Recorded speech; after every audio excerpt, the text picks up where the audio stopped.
A Super Bowl champion. The Green Bay Packers have won the Super Bowl.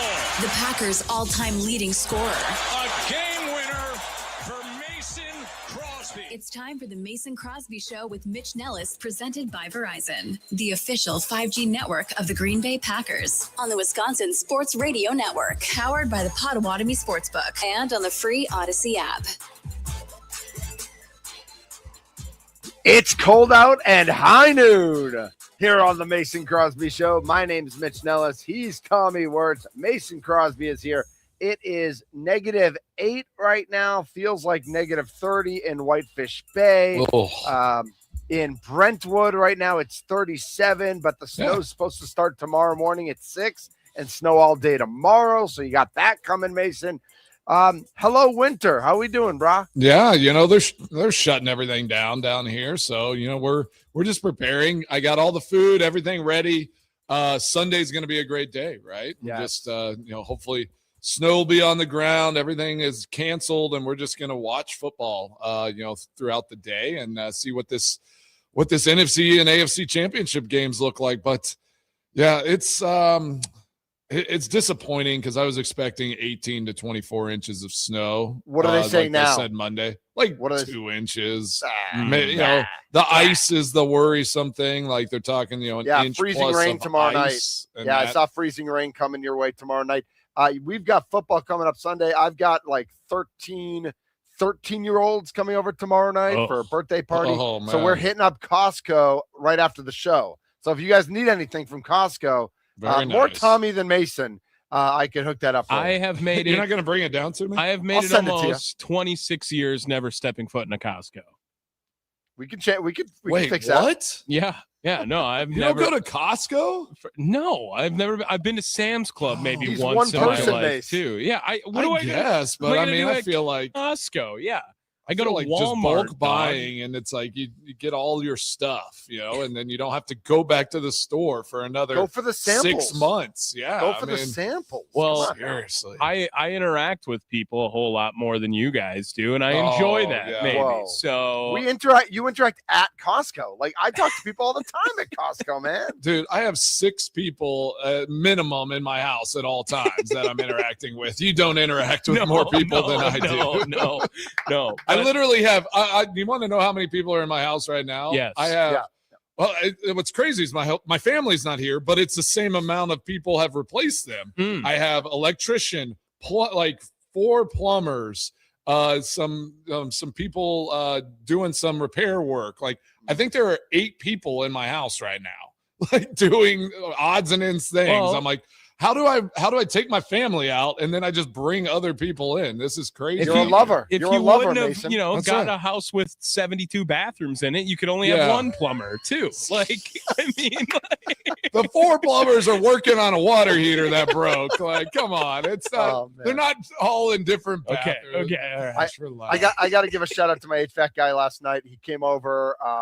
He had like lots of no heat calls. He was supposed to come over during the day. He made it over at like 8 o'clock last night. Did the fix that we needed. But we need like some furnace work. But shout out to Mike D for getting some good some work done last night and stepping up. That was awesome. We got a fun show for everybody today. We're going to go around the NFL head coaching carousel, talk about what's going on, where, and how the Packers defensive coordinator job enters into that mix. We're going to talk, should Giannis be traded? Should somebody else on the Bucs? Should everybody else on the Bucs be traded? We're going to make our picks in the divisional round, the championship round preview and see how that goes. But let's start. And we got John Ryan at the top of the 1 o'clock, former Packer and Seahawk punter, owner of the Portland Pickles, which I've decided I kind of want a t-shirt. I would, or a hoodie. I would wear. Dude, I love pickles. Like, I would definitely rock a Portland Pickles hoodie. Yeah, you would. PP. Yeah, like exactly. PP. Before we get to anything else, though, we have a very special message. I didn't want to say this for the end. I wanted to start right away with it. Happy birthday, Mommy Tommy. That's right. right. Tommy's way mom's to not miss birthday. it. Yeah, don't let that linger too And long. She's the best. I mean, she's gonna hate that I do this. My dad's birthday is tomorrow as well too. True, that's true. She's that- gonna. but- yeah. But This is Lot Mama of Tommy's love. day. It's all absolutely. love. We're going It's all to love. we're going to Moe's tonight. We're going to Moe's. Oh, Yeah, I got hooked up heck with some Moe's. So Mace, can you make it? Can you make it by this evening? Can we crash that dinner? I'll start. Yeah, I mean, I'm sure there's a flight I could probably jump on real quick. Yeah, Nice. You buying, Tommy? I am, because I'm finally going to use something that this place has given me that hasn't been actual money. And I have a couple of certificates that I think. So a couple of Jeez, cards baby, from gift the cards. show. I love it. Yeah, Let's do it. So shout out to Moe's. We'll be there. If you see us, come say hi. Heck yeah. So let's start off the Mason Crosby Show presented by Verizon, the official 5G network of the Green Bay Packers. Let's start off with what the Packers' current coaching staff looks like, because we were throwing this around a little bit on our internal text chain earlier today. Like, what happens if Stenovich is back and Butkus is back, and really focusing on the offensive side of the ball? Like, how does it change or shape your expectations for the 26 Packers if everybody is just back on the offensive side of the ball? Offensive line coach, that's Butkus, that stays the same. Stenovich, who was the offensive line coach, now the offensive coordinator, if he stays the same, and how that all, and then, you know, what does that mean for the morale of the team? What does it mean for the fan expectations? What does it mean for the team itself? If, you know, and it's granted, we know it's January 23rd, so by no means is anything set in stone at this point, but looking at things right now, it's starting to feel like it. Yeah, exactly. It's starting to feel like it, right? So Mason, why don't you kick us off with like what it feels like right now with that offensive staff? Yeah, well, I mean, they have not announced if Russ Ball and Goody, like, their extensions, right? Or I haven't seen anything on that yet. Nope. And we asked Bill Huber about it yesterday. But Matt LaFleur is extended.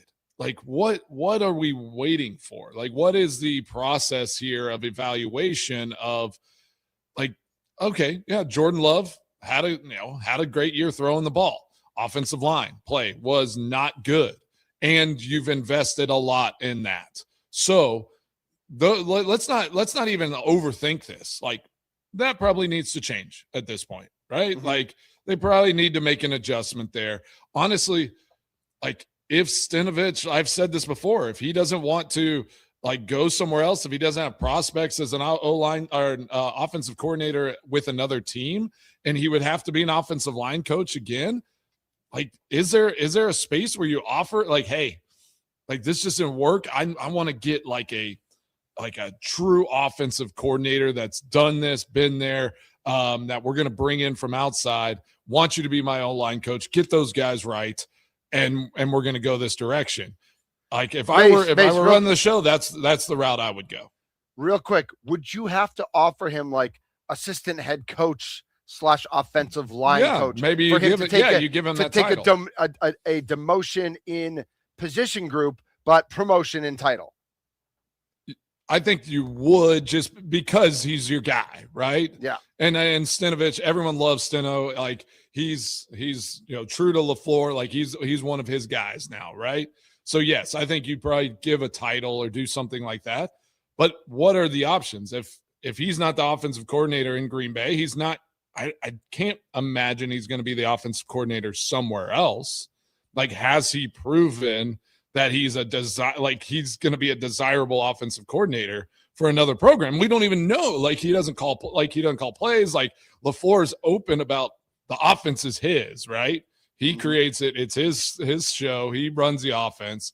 So there's just a lot of question marks on whose role is what up there. And I'd love to see that defined a little bit. I have a question that we didn't really discuss beforehand, but it kind of came to my mind just with that conversation. What was the difference in the relationship between Stenovich and LaFleur versus Hackett and LaFleur when they were working together, Mason? Because obviously we know Hackett got it, it turned into a head coaching job with Denver. It didn't go well, but maybe there was some planning on trying to get Aaron to go to Colorado when he was going there. But he wasn't calling the offense either, really, without LaFleur's insight at minimum either, too. Correct? He was not calling the plays, but he was definitely more involved in the creation and structure of how the offense was running because of his and Aaron's relationship. right? Like Hackett and Aaron had such a strong relationship that Hackett would go to battle for Aaron and all of that, like in those spaces. It doesn't have to be conflict. When I say battle, like it's not like they're like, oh gosh, we're fighting over everything. It's just kind of like, I think this might go, like it might be better this way. Constructive work around on what the offense should look like. Yeah, I think Hackett was definitely more in that space and not afraid to step into those conversations and call LaFleur out if he didn't like what something was called or something was being put into the offense. I haven't, I don't know. I've not been in those rooms with Steno and all that, but he was promoted up. He was offensive line coach, got moved up because Hackett went and took a head coaching job. Had Hackett not taken that job, he would have still been the offensive coordinator. And I know there was an article written about that, right? Whereas they don't pay people to come in from the outside. Right. They promote from within, and there's kind of an issue going on there where it's just like, are these guys qualified? Or have they earned that right? And are we putting people in position to not be the best version in that spot? I think this team needs a true offensive coordinator that is going to go toe-to-toe with Matt LaFleur and make sure that this thing is done exactly right. Yeah, I completely concur, Mace. I think that would help. I think that would help Matt LaFleur immeasurably, where he still has a voice on the offense. Like just because you hire an offensive coordinator who has play calling doesn't mean you give all your power over to that person. Like you're still the head coach. You still have a say in that room, right? Yeah, I just think it's like if I were a head coach, I'm like, if I want to call plays so bad, if I want to be in those meetings, in those spaces on the offensive side of the ball, I would be an offensive coordinator. It's like, if I want to be a head coach, I am literally running everything. Exactly. Like I'm making sure I don't throw stupid challenge flags. I make sure I call the timeouts at the right spot. I make sure that, we have checks and balance. All the things are done right, like a CEO. And then you just allow your guys to unleash on every single opportunity. I feel like certain personalities might be able to handle it, but I know for myself, if I were in that role, I couldn't focus solely on one thing and be good at all the other stuff as well. Like I'd have to say, nope, y'all call the plays, y'all do that. I'm going to make sure y'all everything is right. And we'll keep balance here. Yeah. Right. 414-677-1250 is the Nicolay Law Talk and text line. 414-677-1250. Do you think the Packers need a true offensive coordinator? What does it say to the team? I think that Tommy, you put that in the daily rundown, and I think that's a great follow-up to this conversation. Like, what does it say to the team, Mason, that there isn't a true offensive coordinator? Like, first of all, is there confusion? Like, what really is Steno's role?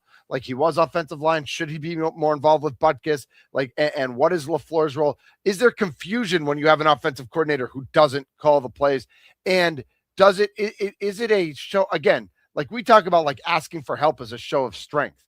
Like, is it a show of strength if LaFleur was to say, I'm in charge, I'm the head coach, I'm going to have somebody else do the day-to-day play calling and that sort of stuff because I've got 100,000 things to do? What's the message to the players that the team is sending right now? Yeah, it's funny you say that because I'm thinking back, and I had a good working relationship with Hackett there as well. And like you're talking about, like, what does an offensive coordinator do when he's not calling plays or doing all that? And I'm pretty sure once a week I'd be like, so what is it you say you do here? Exactly. We'd be circling up before practice and doing all that. And it's just like, so what'd you do this morning? Like, clearly like it's LaFleur's running the show on offense. And he's like, oh man, I'm just trying to keep everybody alive. Like, I'm just trying to keep everybody from, jumping off the cliff and doing all these things. So, honestly, what ends up happening is that offensive coordinator, some of those positions become more management than like the head coach should probably be, right? Like, because the head coach has all that to think about, but they're still needing to like focus in on calling plays. Like, I've never understood that, right? It's just like, why does a head coach feel like they need to still do the play calling aspect of all these things? Like, just be the head coach, run the show, be the leader of this thing. Well, and I think that in order in those leadership tactics, right? Like, that's kind of how they feel they are ultimately the leader, because I don't think we've ever really seen Matt LaFleur not take responsibility when the offense is not playing up to standard, right? Like, he does say we and his coach speak all the time, and he's not really calling out any players. So in his leadership role, like, him calling the plays puts him on that pedestal of the ultimate leader, especially of the offense, I think. And is that not the dynamic the players at least assume? Like, when you were there, you had Aaron, right? So it was kind of hard to go past Aaron of anyone else in leadership when you are the magnitude that Aaron Rodgers is at the quarterback position. But once he leaves, like, we've been screaming for it all year, Mace. Like, give Jordan Love the keys, right? Yeah. And I think Matt LaFleur is, whether it's his ego or his esteem wants to get in the way of, like, he can't not put himself in that position of what he thinks is sufficient leadership with not calling the plays. Yeah, and obviously the prestige, I think prestige comes in the form of whenever you're the head coach and you're the play caller, like, and you have a dynamic offense, everyone's going to be like, man, this coach is awesome, right? Like, the media, like that, it's flashy. It's great. When you have a defensive coach, then, they might be calling the defense and doing all that. Like, it's a little more gritty and grindy. Like, you're not feeling like, oh man, like, this is flashy and this is great. Offensive coordinator just does his job. I do think sometimes, though, too, this business has a nature of CYA, right? Like I said the other day. Yeah, you've talked about that, yep. Where it's like, all right, if I'm an offensive head coach, I'm the play caller, defense doesn't do its job, especially something else doesn't do its job, I can still there's a little piece of you that can say, well, that's on them, right? Like, if you give up relinquished play calling duties, you have offensive and defensive coordinator, special teams coordinator. Now you're overseeing all of it holistically. Anything that goes wrong, like, it's like, well, you were looking at that closely. Like, that's on you too, right? Like, now you're doing it all. So he might as well just, maybe they don't hire a defensive coordinator and he just calls defensive plays now. Stop. I just threw up in my mouth a little bit. You knew I was going to go there. We got to take it really extreme for a moment. That's right. It's a Friday. 414-677-1250 is the Nicolay Law Talking text line. We've got some texts coming in. Ziggy writes in, LaFleur's play calling was predictable all season, minus the first half against the Bears. He needs to give it up and focus on the whole team. I've said it before. Maybe then LaFleur can recognize there's a kicker on the team. And Scotty Tiffany says, I would love to see a true offensive coordinator. MLF would be a true leader if he did some delegating. I seriously don't think he'll ever give up play calling. It's tough to do. I mean, it's tough to do, like, in that position. And, what Dan Campbell didn't call plays, and then, he brought in an offensive coordinator that wasn't Ben Johnson, didn't trust him. So then he started calling offensive plays. Like, right. That's kind of what what ends up happening. I mean, McCarthy, I think, gave up play calling for like 6 games or a few games. Yeah, he gave it to Clements, and then he had to take it back, right? Yeah. I just think that if you're a head coach, you got to call one side of the ball. I really do. I truly believe that. Yeah. All right. So you think that's a? I think why? Like, don't you think we say this about Dan Campbell all the time? Like, I understand he's a leader of men, but, like, he's in charge of nothing when the team was good. He was just like, I want to go for it on 4th down. That was Dan Campbell. It was never, call the offensive play that I want, or right, because you have the right people in place. Like, you're just saying the exact opposite of what you just said. Dan Campbell's teams were great when he was just the leader of the team. Right. And he had a great OC and a great defensive coordinator that now are head coaches. I also still think that then the responsibility can't get put on the head coach as much if some area of the game is, or the responsibility is at least harder to delegate in that way. And it is a CYA for the head coach in that case. Except that at the end of the day, it does all come back to him. Right. You are in charge. He's the guy putting people in charge. The only example of it that I think you can point to, correct me if I'm wrong on this, Mitch, like, was Belichick kind of not calling anything? When he had Charlie Weiss and Romeo Crennel for years, Belichick was like, but Belichick also ruled with a heavy fist. Yeah. So he was involved on the offense and on the defense. Right, exactly. He wasn't involved in I think it comes down to who the head coach is. If the head coach has a great offensive and defensive coordinators and lets them roll, like that's great. But I also think the head coach needs to be involved in both. Like you can't delegate and step away. You delegate and then involve yourself when you need to be involved. Yeah. And Does again, that make sense, Tommy? Yeah, I get it. LaFleur does a great job of just taking responsibility. It's like, I have to do better. We have to do better, all of that. But I do think some fans, and we've heard it on our show and I've seen it in other places, that are just like, okay, like, but how many times can you take responsibility? And then you hear like Micah Parsons and you hear some of these players saying, well, we got to get our stuff together. Right. I challenge everyone else. So like, is him taking responsibility actually helping this team? Or does he need to don't do it to the media, but is he calling people out effectively in the meetings, in certain spaces? Does he have the bandwidth, because he's forming game plans on offense and doing all that, to make sure to go to the defense, go to the special teams and be like, guys, like this has to get done right. We got to change some things, like attack here. We got to do these, this stuff. Like he meets with he does all that, but it's a hard job. I don't envy it. It is a hard job. And I feel like if you have one side of the ball that you focus on solely, it's hard to see everything else. 414-677-1250. We'll keep this conversation going. Also want to hear from you on the Nicolay Law Talking text line. What are you doing to keep warm today? Like how is your day different today than a normal Friday, or is it just the same? Tommy's wearing 2 sweatshirts, Mason. Like he feels like his old self because he's put on some extra padding. He's lost so much weight. Like he's cold now. Yeah, like he's just cold everywhere he goes. Yeah, it's my Mitch Nellis impression. Oh, there we go. Yeah, zip it up. Let's go. Look at me.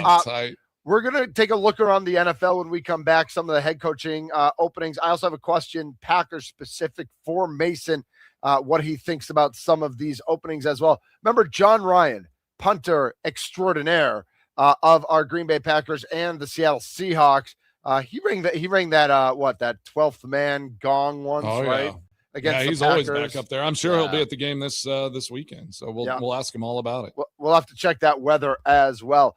So plenty to get to still on the Mason Crosby Show, presented by Verizon, the official 5G network of our Green Bay Packers.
Yeah.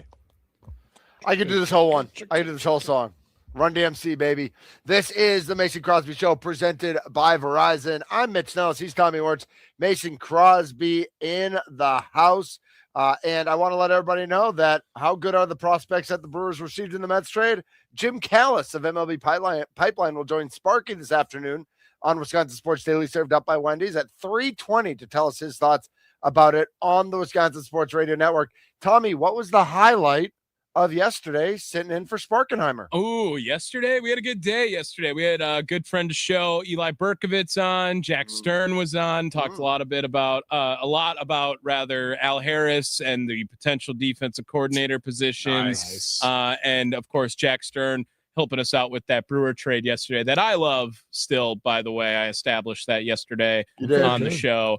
But the defensive coordinator position, that one, it felt like. I don't think everyone's in on Al Harris, Crosby. I don't think everyone's there. I think that I asked Eli this yesterday, and I brought it up as a topic later on in the show, which I was asking basically how important is previous NFL defensive play calling experience to you? And I think that Eli leans to, that absolutely should play a pretty big factor in deciding the next. So he doesn't want Jim Leonard either? So Jim Leonard's out then. Well, and then it became like, well, he did it at the college. Right. Weird. Yeah. So it seems like this is the move, right? You go pass game coordinator or run game. Like you go as like they give a coordinator now within the defense or within the offense. And then you move into that next like position, right? Like Al Harris knows how to call a defense. Like he was in all those meetings. He's the pass game coordinator. So, I mean, he is literally calling like the pass like defenses for the Chicago Bears this last year. I mean, he is in that with the D coordinator, basically setting up every type of defense that they are trying to run. So I don't know. I take that with a grain of salt. Again, we love Jeff Hafley. He had never called defense before in the NFL. Right. Until he got to Green Bay. It brings up the point that we're going to talk about in this topic. We'll go around looking at all of the head coaching cycle and any other job. Like, is this Packers defensive coordinator job the most desirable job out there for an assistant on the market? Because if you're going to go down the list of why, the personnel, while it doesn't totally jump off the page for you, ultimately, are you not 3 steps ahead of any other defensive coordinator if you get stuck with Micah Parsons, like just in the beginning? I'd say you'd think so on paper, but why haven't they interviewed like Sean McDermott or Raheem Morris that we know of? I mean, do they not have to announce that? Well, they did not. No, they did. They never feel like announced that Hafley. Stuff gets announced though. They never announced Hafley. Really? Yeah. No. And on top of that, looking at the guys they have interviewed is just been from, reporting as well. There hasn't been anything coming from the Green Bay Packers during any of this either. Yeah, it's their agents or somebody releasing it saying, trying to stir up more attention for their clients. So, and there was a poll that was on earlier today from 9 to noon with Kuhn, Rami, and Brandon. They had talked about, they had given options of who they would want to be the next head coach, and then you could apply other if you wanted to. And the 3 options were Jim Leonard, Raheem Morris, Al Harris, and other. Jim Leonard running away with the poll as of right now. Raheem Morris slightly ahead of Al Harris, but in the same ballpark at least. Yeah, basically nip and tuck. I don't know, man. Like the Jim Leonard tie to the Badgers makes sense why they would want to go back to it. He had interviewed for the job the last cycle or 2 cycles ago, whenever it was now. Well, why didn't he get a D coordinator job since then? I mean, that was 2021. Right. So good point. My question to you is, why is he not a defensive coordinator somewhere else already? Man, that's a good question. It's the $1 million question, I guess. And you are just giving someone else a different opportunity to showcase for the first time if you decide to go with Jim Leonard at the NFL level versus a guy like an Al Harris at the NFL level. All right, I got a big picture question for you, Mace. Okay. And is there any way that somebody takes the defensive coordinator job for the Packers or is interested in the defensive coordinator job for the Packers over a head coaching position? Like kind of with the thought like, hey, I can go be the defensive coordinator in Green Bay for 2 to 3 years with Micah Parsons and and then I don't have to settle for the Raiders or the Browns. I could actually get a good opening in the next 2 to 3 years.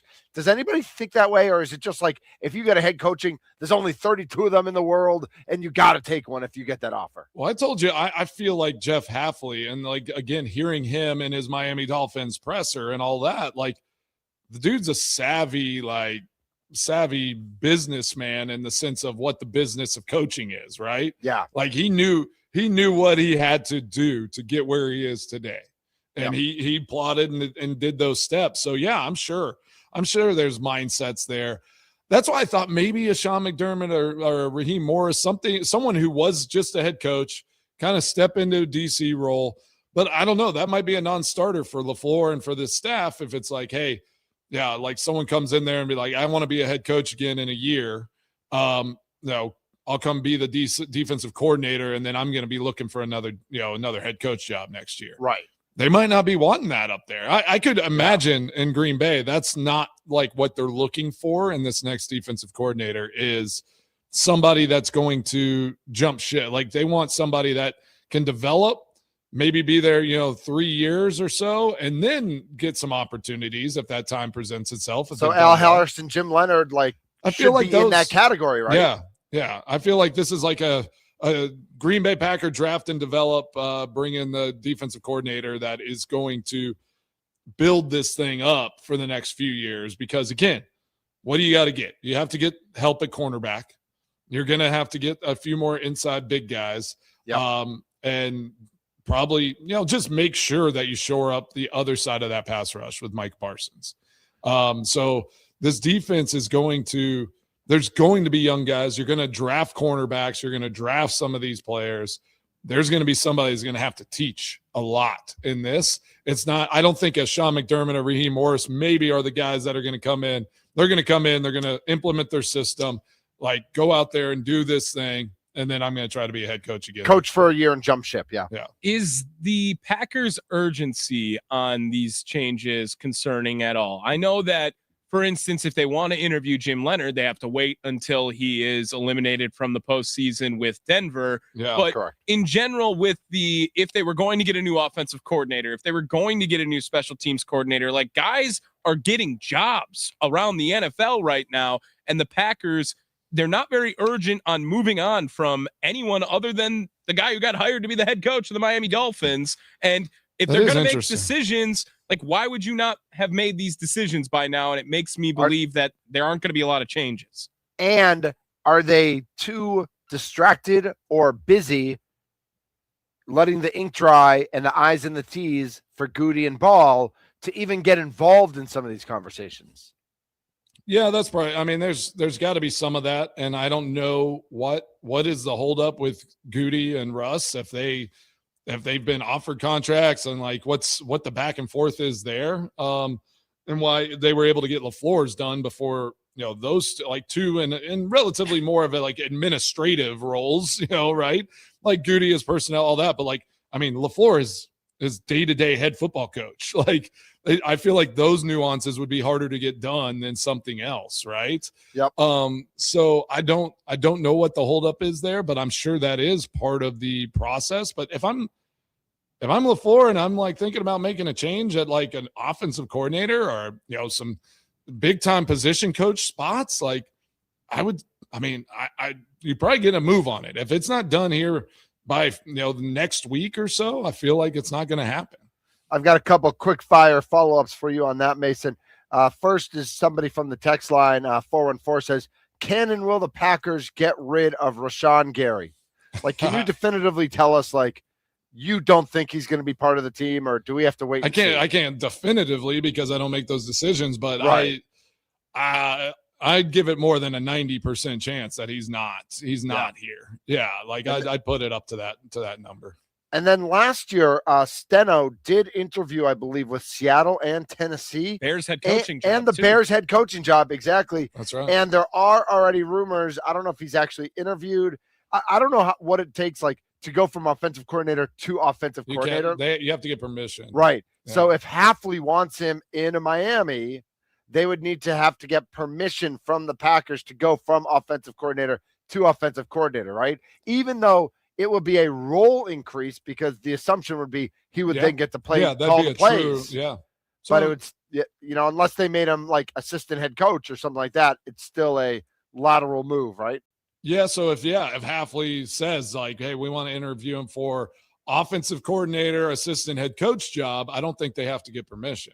Right. And but if it's Steno just could do that would be the classic Packers way to deal with this, right? Yeah. It's like let Hafley gets a job. He takes Steno and is like, well, we got an offensive coordinator spot we have to fill. Oh, man. All right, like Butkus, you're the next one up. No, Butkus is gone. No shot. Let's head out to the phone lines here. 414-677-1250, the Nicolay Law talk and text line. If you want to be a part of the show, like Chris in Muskego. Chris, you're on the Mason Crosby Show, boss. Hey, first off, it's a pleasure and an honor to speak to the greatest kicker in Green Bay Packer history. Appreciate all you've done for us, kicking some great winning field goals. And yes, sir. Thanks a lot. They're doing that 2016 throwback thing right now. So I saw the Packers put something up from back in 2016. Obviously, Devontae was on that, playing here for the Rams in the NFC Championship. And old young Mason Crosby made an appearance on the old Packers Twitterverse today. That was big time. As he should. So, Jimmy Leonard, I'd love to see him as a coordinator. You got to remember, he turned it down because it was looking like he was going to become the next head coach for the Wisconsin Badgers. And I think they had a good talking to him why he turned it down with LaFleur. So I don't think LaFleur held that against him. And then when he did get the job, he goes to Illinois and helps them create one of the best defensive backfields in college in the Big Ten. He moved on from that to work his way up the his way up the ladder, going to Denver, and look at their defensive backfield. So it's true. They're not going to give him a true defensive coordinator job coming right out of college, but he's worked his way up, and you can see how he turned Denver's defensive backs around. So I think he'd be a good place. It's just like Al Harris. Al Harris has worked his way up. He's never been at DC, but his name's in the fire. So you got to work your way up. Yeah, I totally agree. Those are for sure my two top choices. I mean, they just make sense, right? It's like the connections back to the Badgers with Leonard, Packers with Al Harris, like just the type of guys and like the mentality that they're going to bring to it. I do think they'd be they'd be pretty different. I don't know Jim Leonard's like philosophy, but hearing kind of how Al Harris talks about what he did, and we talk about unlocking guys, like that's what he did for that Chicago secondary, right? Like he just was like, hey, like have no fear, like go out there, like be the best version of yourself, like giving them all the opportunities to go make plays and be great. And I love that mentality, like not holding everyone's hand and being like, oh gosh, like do this right. I don't trust that you're going to do it. Like I'm going to call a different play. Like I don't like that kind of that kind of coaching. I try not to parent that way either, but that's right. That's right. Maybe that's why they break legs on my watch. No. Hey, Mason, real quick. In 1960, Norm Van Brocklin played for the Philadelphia Eagles. In 1961, 1 year later, he was the head coach of the Minnesota Vikings in their debut season when they went 3-11. How many grandkids did he have at the time? Could Phillip Rivers be the second head coach ever in the history of the NFL to play one season and be a head coach the next season? Look, I'm not. Look, I can't do it. Before this, if Phillip Rivers gets the head coaching job of any, I don't care if it's the Raiders, okay, anywhere else, the Raiders, before Mason Crosby gets a special teams coordinator interview, just a call. I'm over it. I'm over it. NFL is broken, and you know me, I don't like to glaze Mason on this show ever, but Phillip Rivers, absolutely not, and. People head coaching job, it is kind of it almost it feels dirty in a sense where it's just like, oh, so now you're just going to give him a head coaching job? Like, what a slap in the how face. I talk about rite of passage. That's why I get uncomfortable about you even saying like me as a special teams coordinator. I'm like, gosh, if I want to coach, like I probably need to be, be an assistant for sure. Maybe go to Colorado, do the assist, like work your way up. sure, I'd love to get the call and just go right into the show. But I'm like, really, Bills? You're gonna like give Phillip Rivers an interview? Is this just kind of one of those? So now he's interviewed. Now he can start the process of becoming a coach in the league. I don't. Well, I don't know hopefully he'll coach better than Jeff Saturday. We got a lot to get to still in this show. John Ryan at the top of the 1 o'clock hour. We're going to touch on the Bucks when we come back. Again, we want to know what you are doing to stay warm today. Are you enjoying the weather? Are you enjoying the temperatures? So let's see. 414 says, I've been out delivering mail since 9 a.m. Please don't tell me how cold you are. Listen, two things can be true. You can be cold and other people can also be cold. It's not a competition. Shout out the mail, though. Yes, shout out the mail. That I definitely will say. Shout out to our mail people and to anyone who has to work outside on a day like today. He's Mason Crosby. He's Tommy Wirtz. I'm Mitch Nellis. We are the Mason Crosby Show, presented by Verizon. Oh, yeah.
This is the Mason Crosby Show presented by Verizon. Mitch Nellis, Tommy Wirtz, Mason Crosby with you on this winter Friday, right? Yep. It's winter. This is what we do.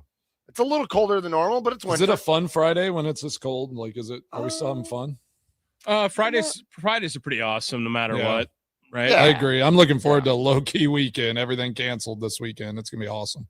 Yeah, I think that's fair. This is the Mason Crosby Show, and we're, just trying to figure out how we're staying warm. And we're also trying to figure out how to stay warm in a winter when we don't necessarily have our Milwaukee Bucks to keep us warm as they've done in the past number of years. Q writes in on the YouTube channel, I'm doing Bucks ticket arbitrage. I sold my normal season tickets yesterday, going to rebuy right before the game, hoping with the weather and late tip I can get amazing seats for next to nothing. I'm watching Facebook, and man, everybody's dumping. Everybody's doing it. Yeah, everybody is dumping. Everybody's doing it. Oh, Yep. How much do you hate that line? Do your girls say that very often? Oh, yeah. Right. I hate we that don't get it that line more much. than anything. We train them very early that doesn't exist in our house. Everybody's doing it. Yeah, don't care. Couldn't care less. Everybody got a bad grade on that test. I was like, okay, everybody's got an Apple Watch. Everybody. Oh, okay. Relax, let's talk Giannis. Let's talk the Bucks real quick. But I do want to say just like an interesting tidbit like that. I was looking Jim Leonard a little bit deeper. Man, I didn't realize. I mean, he played 10 years in the NFL at 5'8", and they had him listed at 188. Like, dude's not a big guy, and he I like that toughness. I like that. That's gritty. That's tough. I like that. He hit hard. He played hard. He was. I remember. What would you say if he was the defensive coordinator for 1 or 2 years, and then Fickle's out of the Wisconsin job and he leaves for that? Would everyone be okay with that? Like, is that kind of one of those that that's everyone's good with that? I think. Tommy, am I wrong? I think that's partially why people want him so bad in Green Bay. Is it's like, we're so sorry, Jim. We're so sorry. It's like that. It's that guilt. It's like I want. We feel a little bad because we need to hook it back up. Because in hindsight, we should have just, if we were going to be terrible at Wisconsin, let's do it with a guy who went there. I mean, at this point, so and maybe the state would be recruited better no matter what. Like no matter what, for sure. All right, Mitch, what you got with the Bucks? All right. I mean, nothing new. We all know that Giannis the other night was upset with his teammates, and they've got another 8:30 p.m. tip tonight at Fiserv. I know it's a Friday night, but I do think sections will be available if you're on Ticketmaster or watching. But Stephen A had a 3-minute rant, and we don't need to play it back on our show, but just like talking about how like the Bucks owe it to Giannis to trade him now and that it's a mess. And I know that there was an article on ESPN where they talked to one of the Eastern Conference GMs that said the Bucks need to tank and just get the best pick. And that's kind of where I am. Like, the Bucks need to tank and just do. But I had like a fantasy scenario that I thought was hilarious that I just wanted to bring along. On Bill Simmons' podcast, he said, what if the Bucks could trade Giannis for Luka right now, and over the next 2 weeks, just have a Luka auction? You know, the one that the Mavericks never had when they just traded Luka to the Lakers without shopping him around. Trade Giannis for Luka, and then like literally have an auction for every team in the NBA to put Luka. That's not out what there. I thought you're like. I did. That's not what I thought this trade idea was going to be. Who says no to that, Mitch? Yes, give me Luka.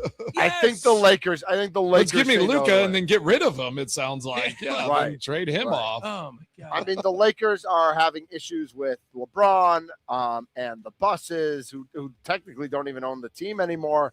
It's kind of a mess there. I don't know. Just having some fun with Giannis. I love it. Mess for mess. Let's do it. Yeah. That's right. what we're about. Chaos here. That's right. John Ryan, punter extraordinaire, is up next here on the Mason Crosby Show, presented by Verizon, the official 5G network of the Green Bay Packers. Coffin Corner, baby.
A Super Bowl champion.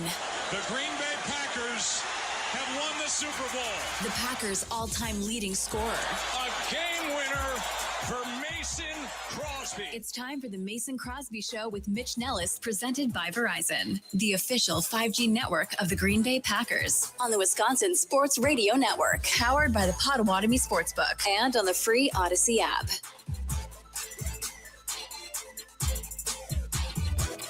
This is hour number 2 of the Mason Crosby Show, presented by Verizon. I'm Mitch Nellis. Tommy Wirtz is here, and Mason is in the house. Keep those text messages coming in.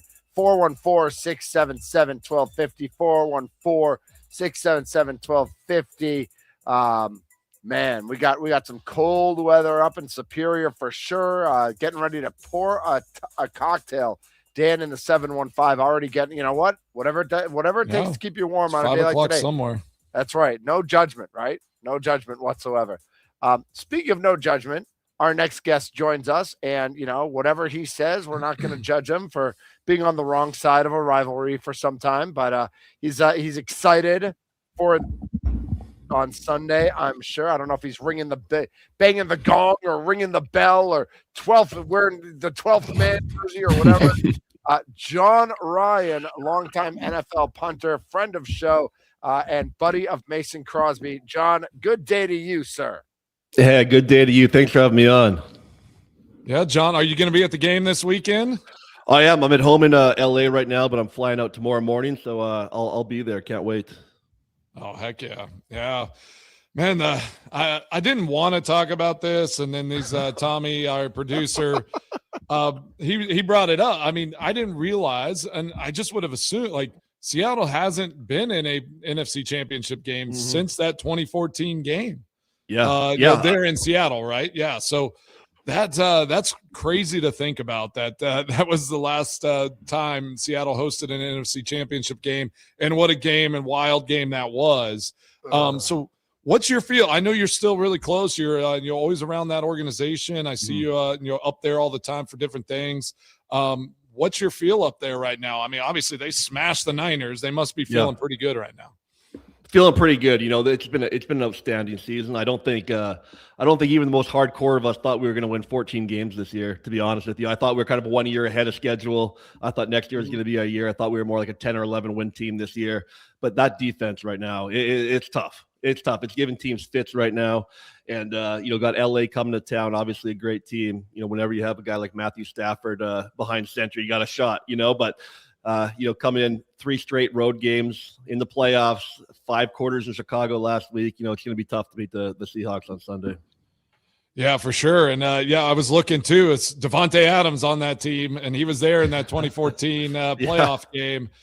So I'm sure he's fired up trying to get this thing, get on the right side of an NFC championship, because he's also 0-4, unfortunately, in his career in NFC championships. So in that vein, like, I do want to ask you, because I don't know if we've ever really talked about it. You being there in Seattle for a long time, you've played everywhere.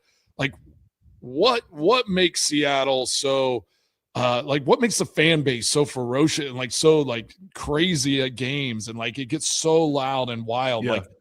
Is it what's the mindset of a Seattle Seahawks fan that gets them so fired up every game day?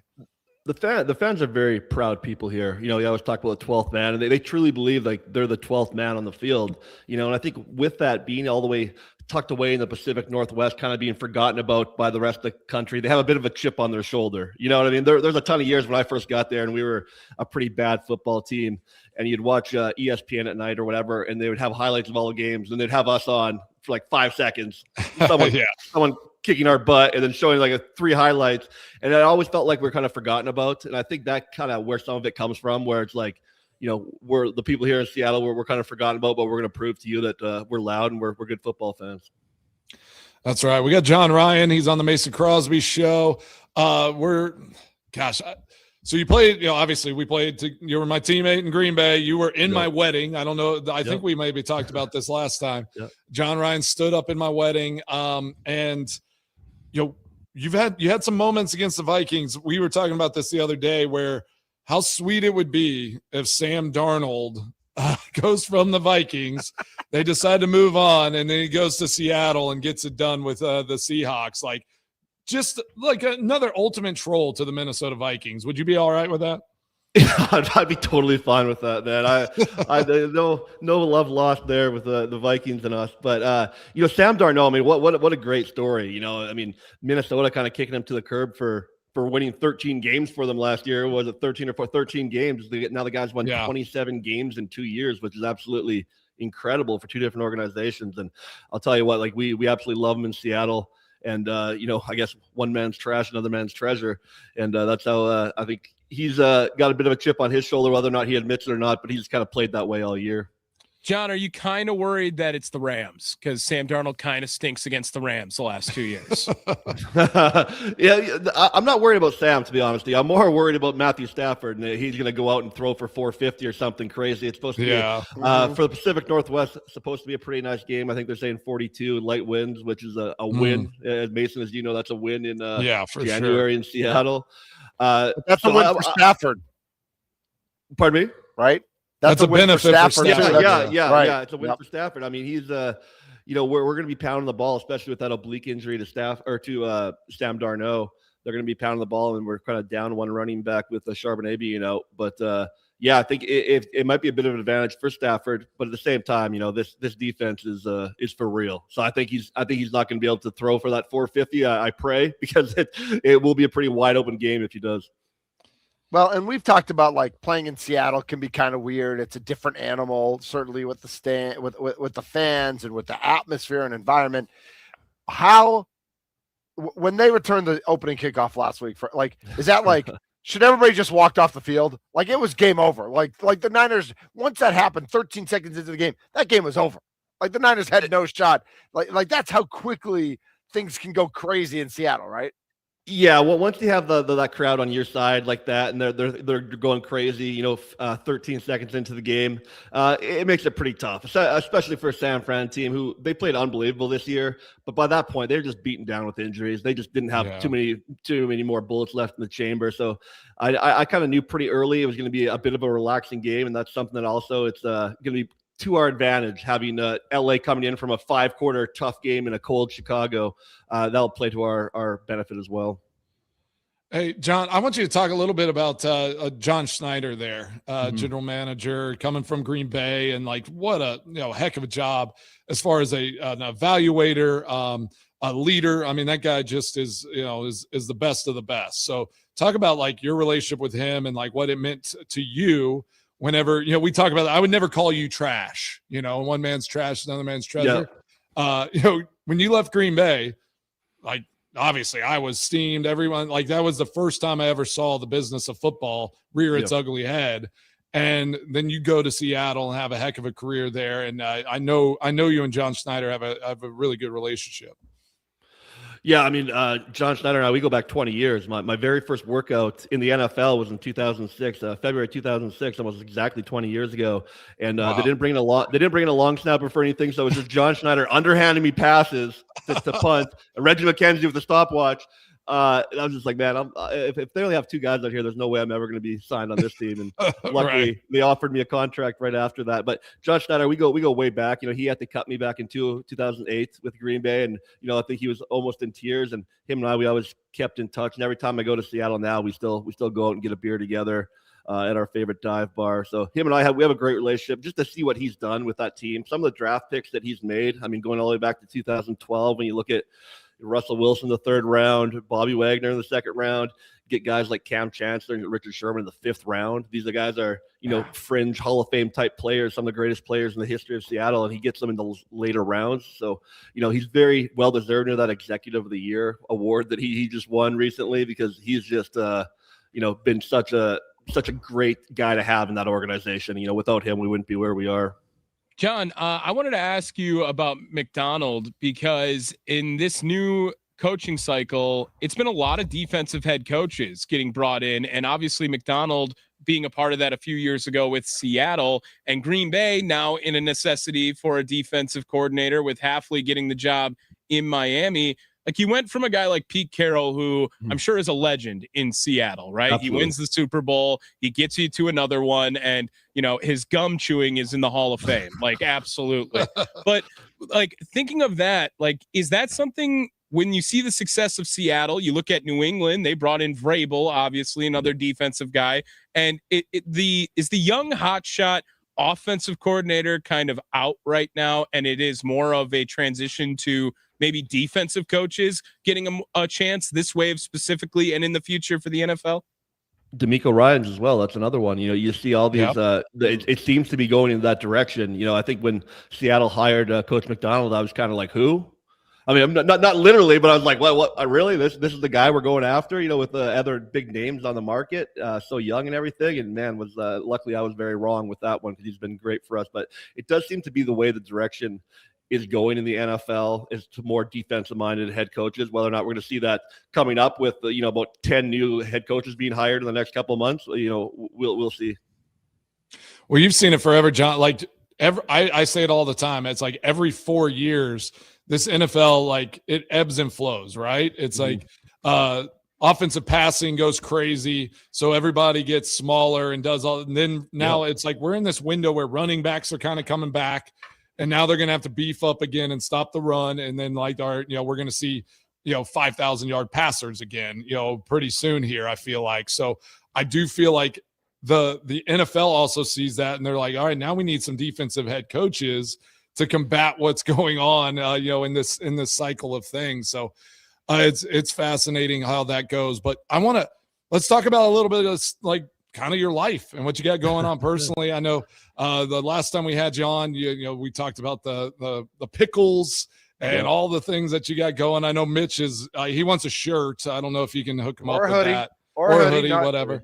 Whatever. Oh, he's rocking one now. There you go. You are. Portland Pickles. So how's it going? How's it going with that? And what other things you got going on the side here? Yeah, it's going great. We've owned the Portland Pickles now for 10 years, my business partner and I.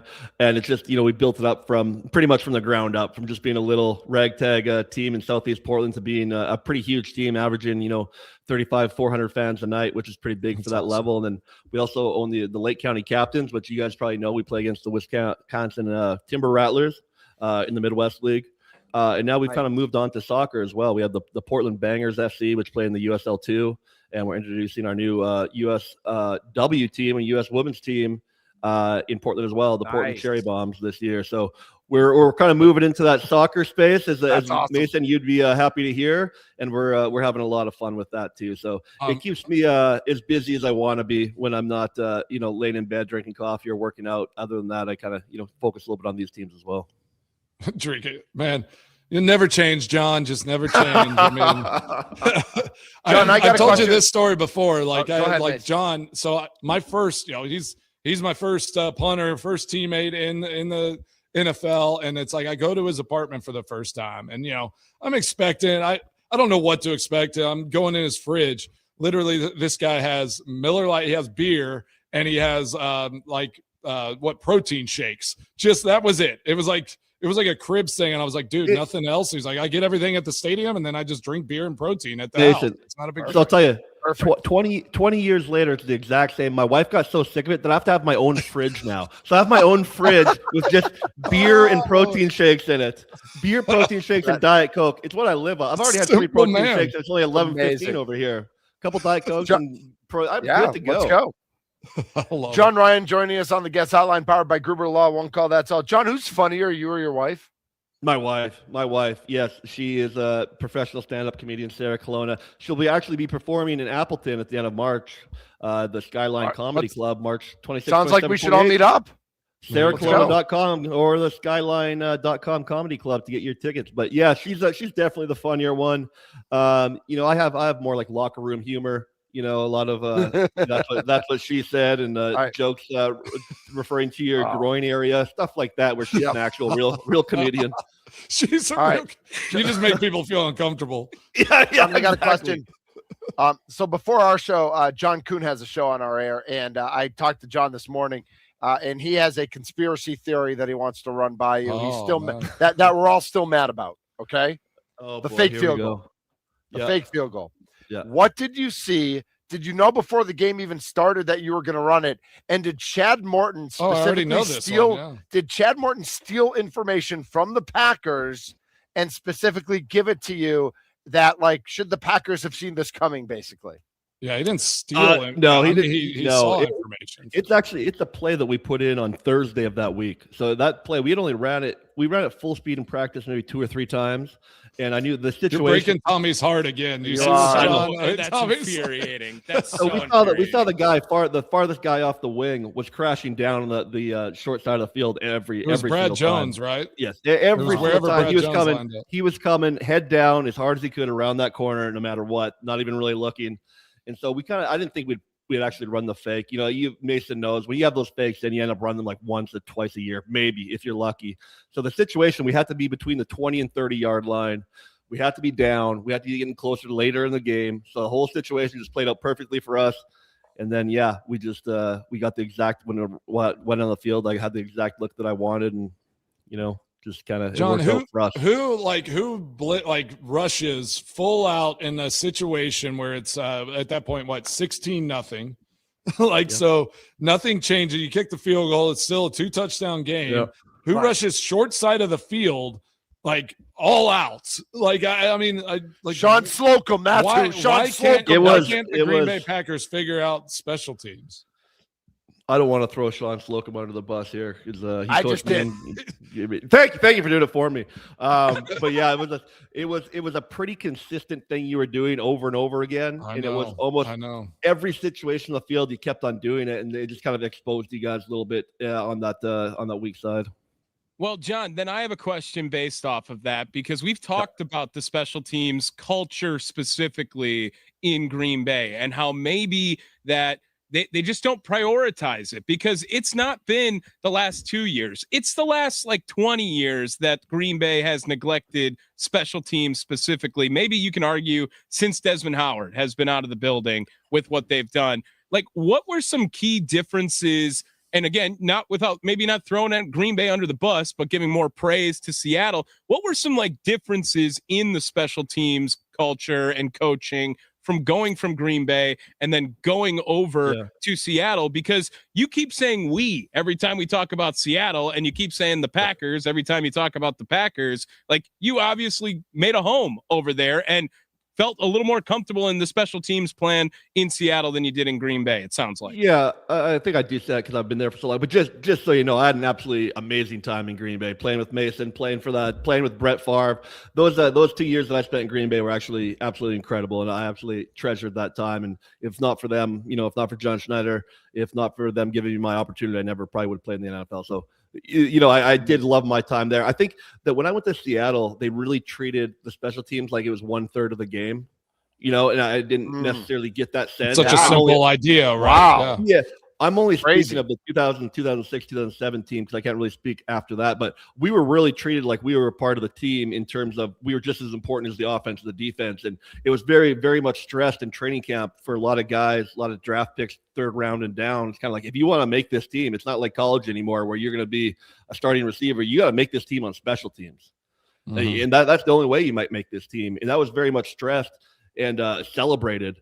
And I think another thing for Green Bay, which they have a real disadvantage of, and that's why you guys were so fortunate to have Mason Crosby there for so long, is a lot of the free agent kickers and punters, they don't want to go to Green Bay. Just not because it's the greatest football city to play in for sure, but with the weather, it's hard. It's a very tough place to kick and punt.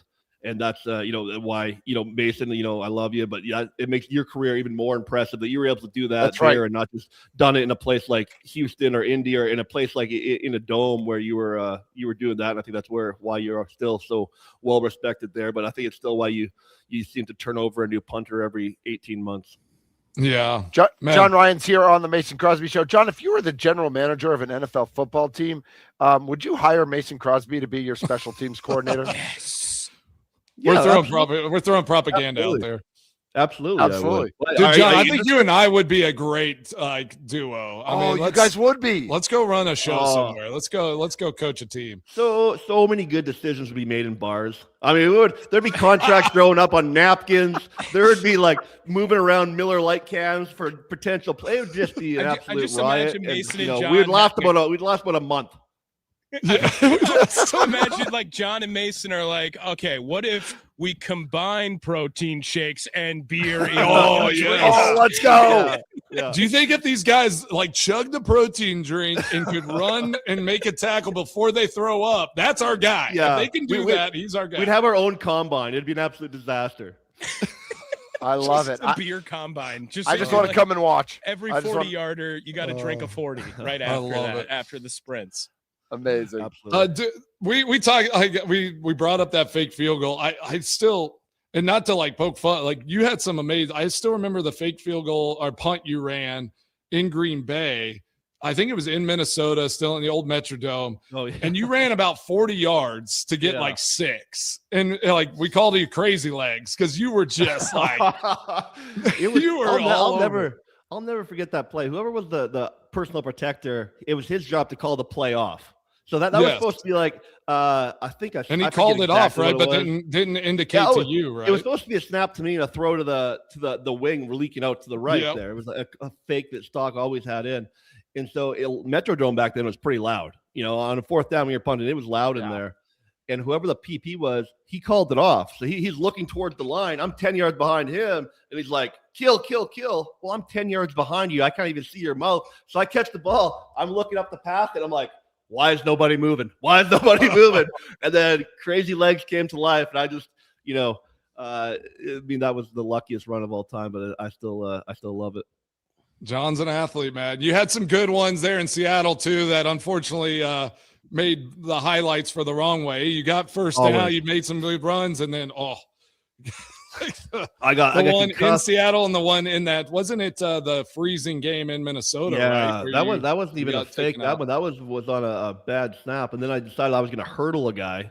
You know, a 35-year-old ginger kid from Canada is going to hurdle a world-class athlete. Like that's going to freaking work out, you know? And I landed on my face, and I broke my nose in half.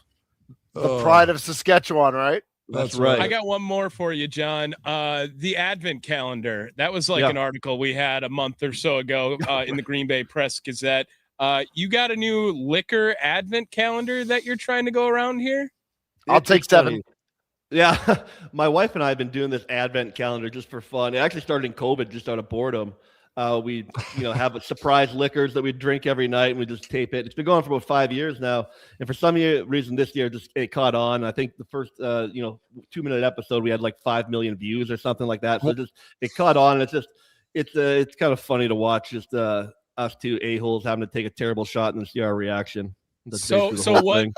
what does it entail? Like, you got to sell the people on this here, John. Can we all do it together at some point? Absolutely. So we literally at the start of December, we go down to our local liquor store, which is luckily a block and a half away from me, and they set up these bags, these paper bags for us. They collect them all year, the worst shots they can possibly find. They put them in little paper bags for us. We pick them up, and then we literally just pull out a new bag every day during the Christmas season. Press play on the old Instagram. We both do a shot, and you just kind of see our reaction to how awful it is, or sometimes how good it is, but usually awful. What's the worst one you've had? What was the worst one? Oh man, what was that? It's a shot from Chicago. Very makes sense. It's gotta be- Malort. Yes. My Oh, God. Malort is so gross. As it is when someone says Chicago, I usually turn my head and spit. But this time I really took the shot and turned my head and spit. That was one of the nastiest things that I swear to God only people in Chicago would like. I love it. That sounds very Chicago. For sure. Well, John, man, I really appreciate you jumping on, buddy. Anything else you got going that you want to plug? Obviously, the Sarah's comedy set coming. Are you going to do anything? Are you going to lead off for her? I know you've done some of that in the past. Like, are you going to get up there for? I've for a done some quick stuff one? for her in the Pacific Northwest because I know it's kind of my people, and I absolutely hated it. It's an awfully lonely place to be up there. You thought it was lonely being a kicker or punter, trying to be a stand-up comedian. You're just on an island up there, and I really respect her that she can go up there for an hour every night, sometimes twice a night, and just make a room of 400 people laugh. So I'll be there with her, but I won't be taking the stage. And other than that, I just got the baseball and the soccer thing going, and I'm about to head to the gym and do 2 hours of triceps and biceps till I puke. Yeah, you That's how you- Same old John Ryan. That's what I'm talking about. That's how you earn your beer at night, guys. That's right. That's how you earn it. Do you have a score prediction for Sunday? 24-10. I think that the defense is going to hold them. I don't think it's going to be a blowout from the get go or anything like that. I'm hoping for a good game because it makes it more fun, makes it for better stories down the road. But I think it'll be about 24-10 for the Hawks. All right. Awesome. John Ryan, a friend of show. Thank you so much. We'll do that Advent, those shots with you next December for Absolutely. sure. Maybe we'll see you up in Appleton in a couple months. So I hope thanks so. so much Thanks for having me jumping on the guys. show, John. Yeah, appreciate you, John. Absolutely. He is John Ryan joining us on the guest hotline powered by Gruber Law. One call. That's all. Mason, your gaggle of kickers is just like kickers, punters. Like you guys need to have like a yearly convention where you guys just get like, because we could just record podcasts and have content for an entire year. You guys totally are so agree. like, yeah. It's like very stuff. interesting. Again, we have a lot of time and so then interests develop, things happen. And yes, John is he's so interested. His story, right? Like he was a great athlete in Canada, then started Canada. Punting, played in the CFL before he came to whenever I think as a rookie, he was 26 or 27 years old. And so, obviously, I punted for the Saskatchewan Rough Riders. Just to look at college football today, Carson Beck is available That's for true. AARP. He was just ahead of his time. Yeah, he was ahead of his time. Nice. We will make our conference championship predictions when we come back. What do we got? We got Patriots at Broncos. We've got Rams at Seahawks. We're going to pick the games and the over-unders. Of course, all of our odds are courtesy of our friends at the Potawatomi Sportsbook. This is the Mason Crosby Show presented by Verizon.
It's time for the boys' weekly picks. Hear who they think will win the big games this weekend. Just don't trust them. It's weekly picks with Mason Crosby, Mitch Nellis, and Tommy Wirtz. Touchdown. This is the Mason Crosby Show presented by Verizon. I'm Mitch Nellis. Tommy Wirtz is here. Mason Crosby in the house again. Our thanks to John Ryan for jumping on the show. I kind of want to go to his wife's comedy thing. Like, yeah, I kind of want to check that out, Mace. Tommy, I'll road trip? I'll have to look at the dates and see if I can't just pop up for the night. But yep, it's going to be in Appleton. We get Trevor to come. You get the whole Andy Herman. Get the whole crew together. Goodness. Yeah, I mean, just getting drunk on my Wes Hodge, Schneidman, the Woodpecker. Let's honestly, get everybody. Come on. Drinking with John Ryan's a good time, as you could tell. Yeah, it's a good time. I bet. Isn't it an Always Sunny joke when they're like protein and it's like protein mixed with liquor? Like that would Mac. That is just John Ryan. Perfect. John Ryan is just Mac at the end of the day. He's Canadian Mac. Basically, he is. Yes. So before we get into this week's picks, I thought it was interesting looking at the website there at the Potawatomi Sportsbook.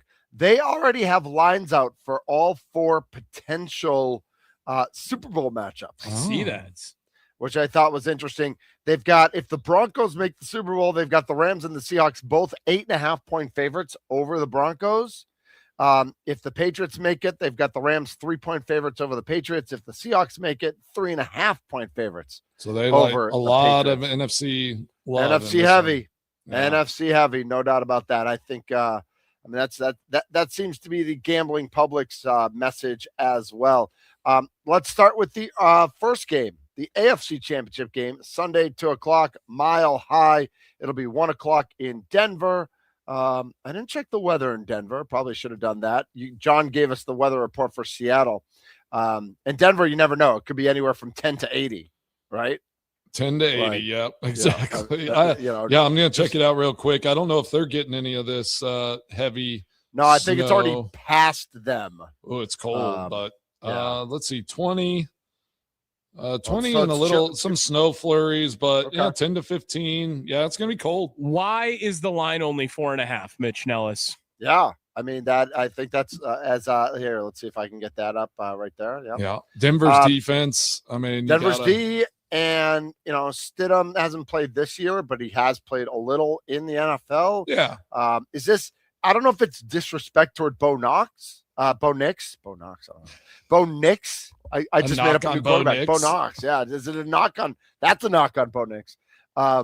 Is it a knock on him that it's he's not that team, that it's more than just him? Or it's a knock on the Patriots just had the easiest schedule to ever get to the AFC Championship game of all time. Right. I was looking though, here's playing quarterback. That whole thing, like Indiana didn't really have that tough of a schedule this year either, and they won the national championship, right? You don't have to have a hard schedule to win a championship. Yeah, if you're good, you're good, right? I mean, I'm just saying 4.5 with Jarrett Stidham as the quarterback on the other side. I'll open it up. I'm taking Denver. That line is too weird, man. That line is screaming for you to take Denver because, well, it's actually like, why are the Patriots not favored by more in this game? Right. So I have to reverse psychologize. I'm taking Denver. They might win this game outright. They're only plus 195 on the money line. I think one of the issues here is how many times last week did the Patriots fumble and recover their own fumble? And if Denver's pass rush can get after Drake May the way Houston's did, which they can, because Denver has even a better pass rush, not an overall better defense than Houston, but certainly a better pass rush. If they cause a couple fumbles and they bounce Denver's way, that could be a short field for a quarterback who hasn't played this season. That could help them out a lot. For sure. I'll take the Patriots though. All right. I'm taking Denver. I'm rolling with Denver. Yep. I don't know if they're going to get the win, but I think this is going to be a tight game. It's going to come right down to the wire because both good defenses. If the weather's a little nasty, it's just going to be whoever outlasts them in the end. The over-under's 42.5 in this one. And I'm going to take the under. If the weather's a little nasty and I don't expect Stidham to, I think, if this is would it surprise anybody if this is a 17-14, 17-12, even a 20 game? to 17 type game? Yeah, something tight like that. I'm taking the under. Yeah, I'm going Tommy? under as I well. agree. Okay. 2017 would have been the score I would have said Mace right there as well too. We're in lockstep on this game. It sounds like. All right, let's look at game number 2. That would be the LA Rams and Matthew Stafford in Seattle. John Ryan just told us it's going to be like low 40s, which is not and pretty clear. That's not bad. That definitely helps Matthew Stafford. It helps any old man playing quarterback. Did you? They're just showing this too. Puka Nacua in the 2 games against Seahawks, 19 receptions, 300 yards, 2 touchdowns in 2 games against them. I mean, him and Stafford kind of eat on the Seahawks a little bit. So the Seahawks are favored by 2.5 in this one. The over/under is 46.5. Let's start with the game spread of 2.5. Tom, you want to kick that one off? Yeah, I feel like I have to take the Rams in this one too. I think I'm going with both dogs.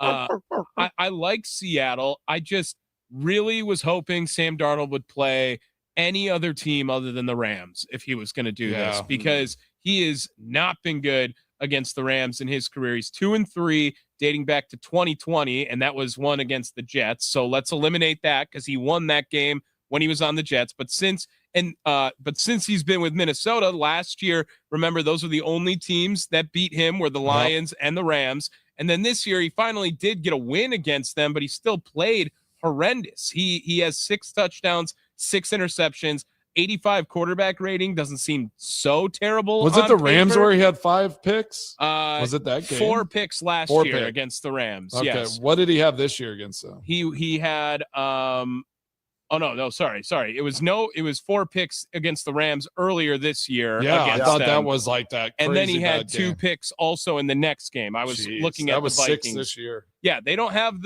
on Stat News at least here. It doesn't have the playoff stats, but remember, he didn't look good in that playoff game last year against the Vikings and the Rams last year either. I don't know if I'm fully bought into Sam Darnold, and the Rams are kind of the final boss for me on I'm not bought in. I can be after this game on Sunday with the Seahawks and their chances at a Super Bowl, but I don't know how you can look past it because he's played so terrible against the Rams in his career. Hey, real quick, how much? And I'm looking for the date. What was it? Week 16, when that Thursday night game, Seattle had that comeback 38-37 win against the Rams. How much does that matter? That was a December game. They played semi recently, not like twice in 3 weeks or anything. But that Seattle had that big comeback win to win that game 38-37 in Seattle on that Thursday night. Yeah, I mean, you got to look at it, but it was a Thursday night game. I almost throw Thursday night games out the window. Like crazy stuff happens. It's like playing in Arizona, right? You just take those stats and they're their own entity. With how Seattle's defense has played, especially the last few weeks, what they did to the 49, I'm like, it's tough to imagine the Rams, putting that many points up on this team. But yeah, Nacua scored a touchdown with 13:34 left to go up 30-14. They were up by 16. That's right. That was a yeah. And then Shaheed had a punt return for a touchdown. Then A.J. Barner, the tight end, scored a touchdown. They converted on both 2-point conversions to tie it up. Nacua scores another touchdown with in overtime. They lead off overtime. They go up 37-30. Seattle JSN scores a touchdown, and they go for 2 and get another 2-point conversion to win the game. Wasn't that the backwards pass on the 2-point conversion game? Yes. Yeah, where they had to end up reviewing it. Tipped it, and then Oh, man. Yep. I forgot how crazy that game was. Well, I'm taking Seattle. I'm taking Seattle to win this one. I'm going to go with my guy, John Ryan. Although it pains me, I just think what they did, like you said, the 49ers were beat up, but with how the Rams looked against the Bears, and obviously they can get hot and do good things, but Seattle at home in the NFC Championship, it's such a tough place to play. I think the Seattle team is they're kind of on their way up and destined to get to the Super Bowl this year. I'm really torn on this one. I think I'm leaning Rams. I think Stafford's experience, if this gets to be a close game and a weird game in the fourth quarter, for some reason, I think like Stafford Puka and Devontae will figure out a way. And that, as much as we want Darnold to shove it in every Vikings fan's face, He already has. So he already just has like a little where bit. he's Yeah, at. Yeah. Under in this over under Yep. 46.5. 46.5. I'm going to take the over. I think this is a game that like through 3 quarters is maybe at like 28 or maybe even less, 24. And just has put the pedal down. Yeah, just like last game. I think the fourth quarter gets crazy. The teams go nuts on each other. The Rams have the ball at the end, and Stafford comes through. I think this ends up going over. I'm going to go under. I also have under. Yeah. Okay. Was it 48? 46. 46 and a half. Yeah, Yep. I just can't. Yeah. So 47. So if we get to if a team scores 30, it's probably going over. And I just think in good weather, I think it's going to be a crazy fourth quarter. I think it's going to be like a 24-17 or a 24-21 type game. Like, so yeah, I'm thinking it's going to be tight, but I think it's going to be under in my mind. Yep. All right. All right. So I've got, and we didn't, I don't know that, the Rams are favored by, they're underdogs by 2.5. So Tommy and I have the Rams, but Seattle could still win. And of course, Mace, you took Denver also? Did you take Denver or did you take New England? I took Denver. You took Denver. All right, Yeah. man. You guys are both taking Denver. Why they have a backup. They have a backup quarterback. Why right? is the line so low then? I don't. Every time when they go to the next round, they're getting their butt whooped by whoever. They're still the underdog by 4.5. Yeah, I Because know. they're home. With a They're backup home. quarterback. It's hard to breathe. It's hard to breathe in Denver, man. It's hard They're to worried. breathe. Yeah, there's some health things that came out. Patriots are struggling. They have respiratory issues right now. Also, Devontae Adams 0 for 4 in NFC Championship I know, games. and that's why it's tough. Like I want Devontae to Yeah, get his shot at a Super Bowl. He deserves it. Such a great player. Well, after I say that, I don't like the word deserves. I feel like I don't love deserved. You earn, right? You earn. You just keep working. Like whatever comes your way, like that's a product of it. I don't love the deserved word, but Come on, Philip Rivers deserves the Bills head coaching There it job. is. Garbage. So, all right. Yeah, Yep. I hope that the Rams win this game, but I hope it's a last minute field goal by 1. Yeah, there you go. We will be back to wrap things up here on the Mason Crosby Show. We'll send you into the weekend, the blistery, blundery. Everybody do what you're an adult. You do what you need to do. This is the Mason Crosby Show presented by Verizon.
What's on Mason Crosby's mind today? Now I'm thinking. It's time for Extra Points, powered by the Potawatomi Sportsbook on the Mason Crosby Show with Mitch Nellis. Tell me what's on your mind. On the Wisconsin Sports Radio Network. All right. I appreciate everybody listening to the Mason Crosby Show this week. It was a great week. So the guests we had, y'all's insight, everything that we kind of brought to the table. I cannot wait to watch these games this weekend.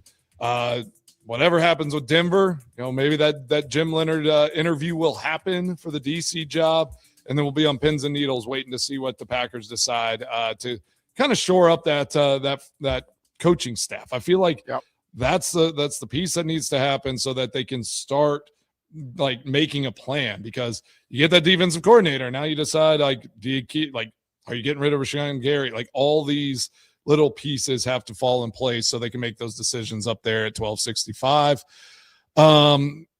I hope everybody stays safe. We're gearing up for some bad weather down here. I know it's really cold up there. I still remember a time we had a polar vortex come through. I think it was like negative 40, negative 60 wind chill, and our heater, the ventilation outside sucked up some snow, and then it froze in there, and so our heat went out right in the middle. Molly has a picture of me. I'm literally in my goggles, head to toe, covered up, and I mean, about 5 minutes out there trying to unclog that thing, and you could feel just the cold air seeping through into your sounds body. awful, Mason. It was intense. Awful. But I take care of things. I just get things done around the house. You're a doer. That's right. Carpenter Crosby. Yeah, Carpenter Crosby. Yeah, I got it all, man. That's fantastic. What are y'all up to this weekend? Any fun plans? I just know the Packers are mad that they have to wait for this Broncos game, because there's nothing they would like more than a 4 p.m. press release on a Friday afternoon to announce a new defensive coordinator. But they're kind of stuck with the Broncos. We got a birthday party for a Little Rumble tomorrow night. That should be fun. And Big Rumble, it should be the end of finals, though they have one left because it's today's school. But she has a choir, they leave for an overnight. Nice. A choir retreat where they sing. So that'll be nice. No for the soul. way. They sing in choir? Yeah, they sing a choir. It's amazing. Nice. I don't know who came up with that. Tommy, what do you got? You got everybody's birthday in the world right now. It's birthday month in the Wirtz house. So yeah, I'm gonna go to Moe's. Gonna tear it up tonight there. I got breakfast in Cudahy tomorrow with Dad and my older sister as well. So yeah, shout out to my parents. Happy birthday, Mom. Happy birthday, Dad. Heck yeah. Oh, you're so sweet. Yeah. Little Rumble's birthday isn't until next Tuesday, so I don't have to say anything nice about her until then. Keep it close. Yeah. Although Whitefish Bay JV's won 2 in a row, and Big Rumble's new nickname is the mid-range assassin, because she is deadly from mid-range now. She stopped shooting threes. She stopped forcing threes, and she does not miss from mid-range. Just step in and take that. Yeah, exactly. Take that deep too. I love it. Yep. He's Mason Crosby. He's Tommy Wirtz. I'm Mitch Nellis, a.k.a. Thunder. Everybody, it's cold out. You do with that information as you need to. You're all adults, and we trust you. We're not going to tell you what to do. You're an adult. But have a great weekend, everybody. Have a good one. I was